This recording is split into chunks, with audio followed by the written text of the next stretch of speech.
मैं कभी कोई कोचिंग नहीं किया, खुद से रूम पे बैठ के पढ़ाई करी। पहली बात तो ये लोग गलत बोलते हैं, जो लोग बोलते हैं कि गरीब के बच्चे नहीं कर पाएंगे। बहुत लोग हैं जो इतने गरीब के बच्चे करते हैं। देखिए, सबसे पहले मेहनती बनना है और पढ़ाई को लेके बहुत, यदि आपको मौका मिल रहा है पढ़ने का तो इस मौका को गुजरने मत दीजिए, क्योंकि आप पढ़ लिए तो आप अच्छा बिजनेसमैन भी बन जाइएगा, अच्छा एग्रीकल्चरल भी बन जाइएगा और इंजीनियर, डॉक्टर, आईएएस तो बन ही सकते। सोशल मीडिया अगेन एक टूल है, वो आप पे डिपेंड करता है कि आप कितना अच्छे से यूटिलाइज कर सकते हैं। दहेज भी एक टाइप का करप्शन है, एक टाइप का भ्रष्टाचार है और ये चीज यहीं से स्टार्ट हो जाता है कि आप किस तरीके से ध्यान देते हैं।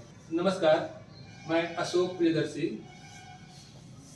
आज हम एक ऐसे शख्स से मुलाकात करा रहे हैं जिन्होंने यूपीएससी सेवा में आईएएस टॉपर रहे हैं और पूरे ऑल इंडिया रैंक इनका साथ रहा है। तो इनकी सफलता के पीछे की क्या वजह रही और लोग जानना चाहेंगे, तो हम इनसे जानने का कोशिश करते हैं। तो थोड़ा सा अपने ब्रीफ परिचय दे दें और उसके बाद थोड़ा बताएं कि आप इसको कैसे टैकल किए। सबसे पहले मैं ये बताना चाहूँगा कि मैं जमुई जिला के चकाई का रहने वाला हूँ।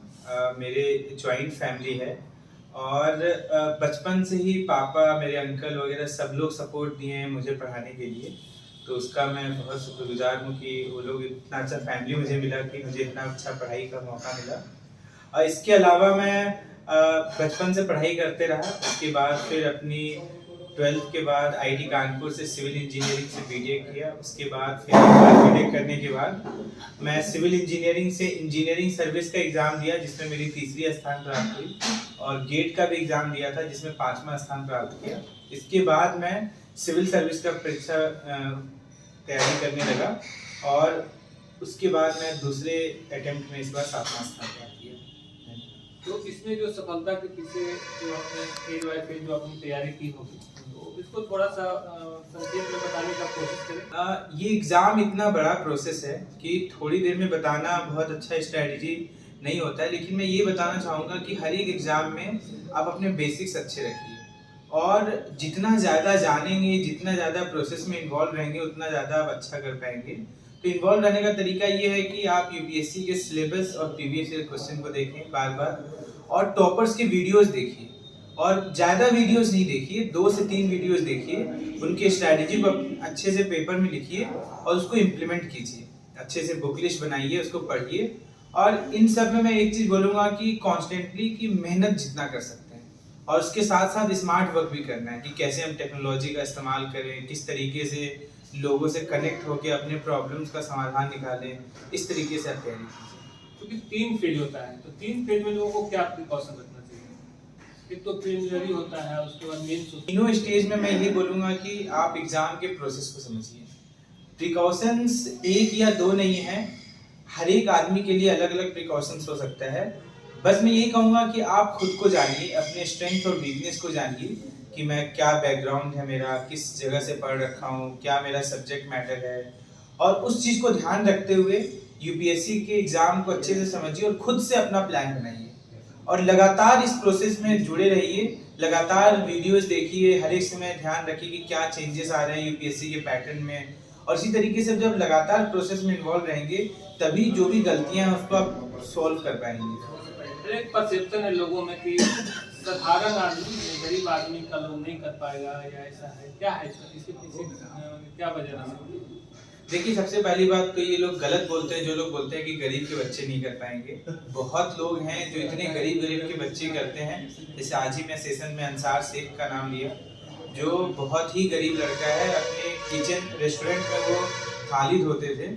इसी तरीके से और भी बहुत सारे नाम इस एग्ज़ाम में। तो मैं यही कहूँगा कि आप रीजन और एक्सक्यूज देना बंद कीजिए। आप हर एक समय तत्पर रहिए कि कैसे मैं समाधान निकालूं अपने प्रॉब्लम का। यदि आप गरीब हैं तो समाधान निकालिए कि किस तरीके से फ्री में मटेरियल मिल सकता है। और आज इंटरनेट के ज़माने में पूरा यूपीएससी के एक एक मटेरियल्स, एक एक वीडियोज आज इंटरनेट पे अवेलेबल है, तो उस चीज़ का आप उपयोग कीजिए सही से। सोशल मीडिया को कितना मानते हैं इसके लिए इफेक्टिव? देखिए, सोशल मीडिया अगेन एक टूल है, वो आप पे डिपेंड करता है कि आप कितना अच्छे से यूटिलाइज कर सकते हैं। ऑल्दो ज़्यादातर लोग वेस्ट करते हैं अपना टाइम, तो वो मत कीजिए। एक सीरियस एस्पिरेंट्स को मैं ये बोलना चाहूँगा, but at the same time आप पे डिपेंड करना चाहिए कि आप कैसे यूज़ करते हैं। जैसे सोशल मीडिया के थ्रू आप अच्छे लोगों से कनेक्ट हो सकते हैं, NSCS का जो प्लेटफॉर्म है उसके थ्रू आप वीडियोस देख सकते हैं टॉपर्स के। तो कहने का अर्थ, और अच्छे अच्छे टॉपर्स को आप उसके पेज में जाके उनके जो टॉक्स हो रखे हैं, ब्लॉग हो रखे हैं, वो यूज कर सकते हैं। बट आप सदुपयोग नहीं कीजिएगा, दुरुपयोग कीजिएगा तो फिर वो डिजास्टर भी हो सकता है। एक और बड़ी बात होती है कि बड़े शहरों और छोटे शहरों उसमें क्या तैयारी में क्या फर्क पड़ता है? अगर मतलब कोई बड़े शहर में करते हैं कि यूपीएससी की तैयारी दिल्ली में ही रह के कर सकते हैं और पटना में नहीं कर सकते, तो इसके पीछे को आप मतलब इस रीजन को आप कैसे क्लियरफाई करें? नहीं, मैं ऐसे मानता हूँ कि मैं दिल्ली में भी था तो मैं कभी कोई कोचिंग नहीं किया, खुद से रूम पे बैठ के पढ़ाई करी, अपने भाई के साथ रूममेट था, बहुत ज़्यादा लोगों से कांटेक्ट भी नहीं था। तो कहने का अर्थ कि इस एज गुड एज कि मैं पटना में रह के पढ़ाई किया, क्योंकि वही मैं कहना चाह रहा हूँ कि आज इंटरनेट पे every material is available. The thing is कि आप यूज कर पाते हैं नहीं, और यदि आप यूज नहीं कर पाते हैं तो आप दिल्ली चले जाइए या पटना चले जाइए तो भी नहीं होगा। और यदि यूज करने आता है, यदि आप मेच्योर्ड हैं, तो आई बिलीव कि आप पटना में भी और एक गांव में भी रह के इस एग्जाम की तैयारी कर सकते हैं। तो आप तो जॉब कर रहे थे, तो आपको कैसे समय मिल पा रहा था, कैसे उसको मैनेज कर पा रहे थे? सबसे पहले मेरी ट्रेनिंग चल रही थी रेलवे की, तो उसमें थोड़ा वक्त मिलता है, और फर्स्ट अटेम्प्ट में तो मैं छुट्टी ले रखा था। तो सेकेंड अटेम्प्ट में ऑल्दो मुझे ट्रेनिंग करना पड़ रहा था, बट उतने में ही किया।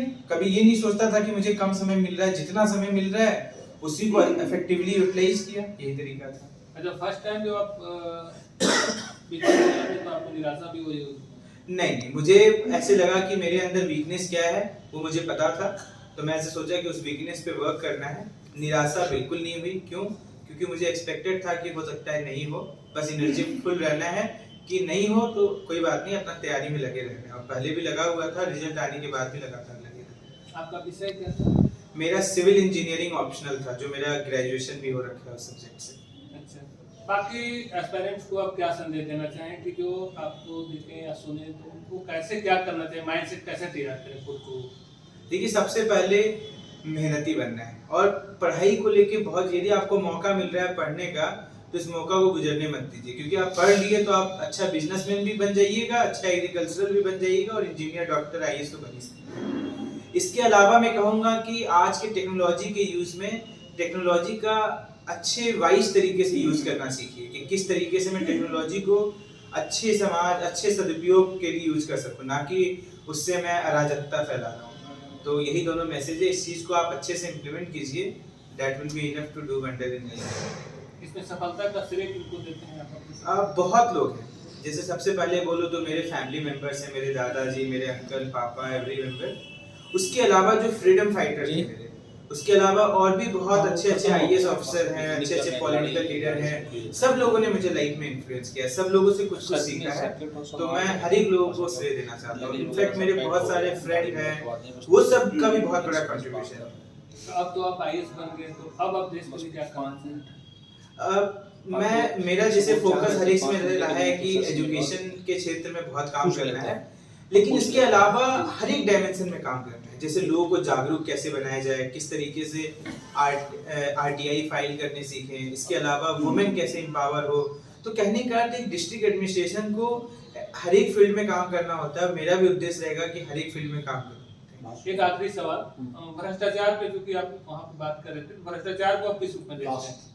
देखिए, भ्रष्टाचार को मैं ऐसे देखता हूँ कि यदि एक समझदार, एक इंटेलिजेंट आदमी होगा तो वो कभी भ्रष्टाचार नहीं करेगा। ये नहीं कि ये मोरालिटी और अच्छी बातें हैं नहीं भ्रष्टाचार करना, बल्कि ये बेसिक समझदारी है कि आप भ्रष्टाचार ना करें, क्योंकि गवर्नमेंट को जितना अच्छा लाइफ मिलता है, जितना पैसा मिलता है, this is more than enough to live a very satisfactory life. तो मैं यही कहूंगा कि एक बेसिक समझदारी है भ्रष्टाचार ना करना। शादी को लेकर के दहेज पे आपका कमेंट आया था, उस पर हम जानना चाहेंगे। तो मैं बता ही दिया था कि अगेन दहेज भी एक टाइप का करप्शन है, एक टाइप का भ्रष्टाचार है, और ये चीज यहीं से स्टार्ट हो जाता है कि आप किस तरीके से ध्यान देते हैं अपनी लाइफ के बारे में। Thank you.